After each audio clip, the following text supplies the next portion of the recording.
আসসালামু আলাইকুম। গণিত পাঠশালার ইউটিউব চ্যানেল ও ফেসবুক পেজ থেকে স্বাগতম। প্রিয় জব প্রত্যাশী ভাই বোনেরা, আজকে আপনাদের জন্য যে ভিডিওটি আলোচনা করব এটি হচ্ছে নভেম্বর মাসে অনুষ্ঠিত হওয়া চাকরি পরীক্ষা থেকে গুরুত্বপূর্ণ সাধারণ জ্ঞানের পর্ব ৫ নিয়ে। ইতিপূর্বে আমি আমার চ্যানেলে পর্ব ১ থেকে ৪ পর্যন্ত আপলোড করেছি। ১ থেকে ৪ পর্বর লিংক আমাদের ডিসক্রিপশনে দেওয়া থাকবে, ওখান থেকে আপনারা দেখে নিতে পারবেন। তো চলুন শুরু করি আজকের মূল ভিডিওটি। বলছে আজকে আমাদের যে ভিডিওটি নেওয়া যে প্রশ্নগুলো নেওয়া হয়েছে এটি হচ্ছে প্রবাসী কল্যাণ বৈদেশিক কর্মসংস্থান মন্ত্রণালয় থেকে। পদ ছিল হচ্ছে অফিস সহকারী কাম কম্পিউটার। এই প্রশ্নগুলো সবই রিটেন ছিল, সুতরাং আপনারা লিখিত আকারে মুখস্থ করবেন, এক কথায় মুখস্থ করে ফেলবেন, যেন এমসিকিউ আকারে মুখস্থ করবেন না। ১ নম্বর প্রশ্ন বলছে বাংলা একাডেমির মূল ভবনের নাম কি? উত্তর হচ্ছে বর্ধমান হাউস। কোন দেশের সংবিধান অলিখিত? উত্তর হচ্ছে যুক্তরাজ্য। ফিফা কি? ফিফা হচ্ছে federation international D footballer association.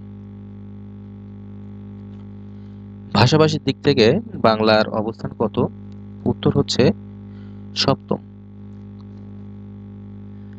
Dhaka metro রেলের দৈর্ঘ্য কত? উত্তর হচ্ছে ২১.২৬ কিলোমিটার। ৩ বিঘা করিডোর বাংলাদেশের কোন জেলায় অবস্থিত? উত্তর হচ্ছে লালমনিরহাট জেলায় অবস্থিত।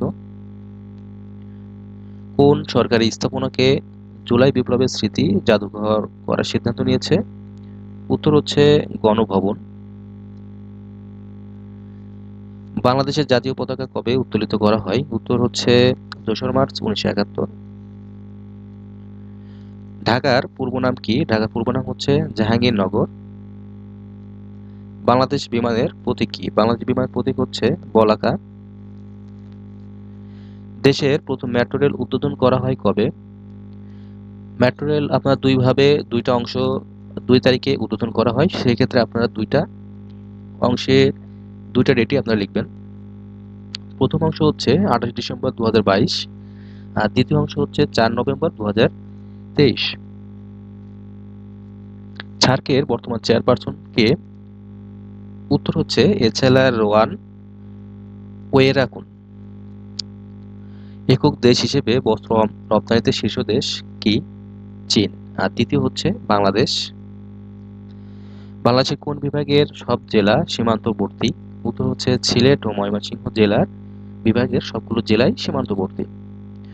মুক্তিযুদ্ধের প্রথম উপন্যাস কি? মুক্তিযুদ্ধের প্রথম উপন্যাস হচ্ছে রাইফেল রোডি আওয়াজ।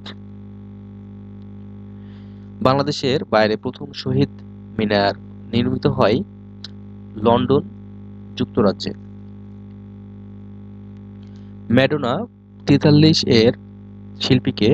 এই শিল্পী হচ্ছে শিল্পাচার্য জয়নুল আবেদিন।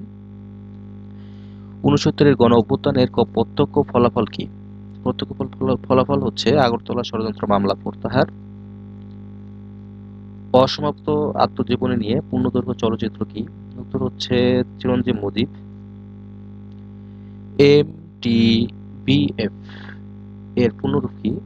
এমটিবিএফ এর পূর্ণরূপ হচ্ছে মিন টাইম বিটুইন ফেলার্স। তো এই ছিল হচ্ছে পর্ব ৫ নিয়ে সাধারণ জ্ঞানের পর্ব। তো ভিডিওটি যাদের ভালো লাগবে অবশ্যই লাইক কমেন্ট শেয়ার করবেন, আর যারা নতুন ভিউয়ার আছেন তারা অবশ্যই চ্যানেলটি সাবস্ক্রাইব করবেন এবং ফেসবুক পেজটা ফলো দিয়ে রাখবেন এবং গণিত পাঠশালার সাথেই থাকবেন। ধন্যবাদ। আসসালামু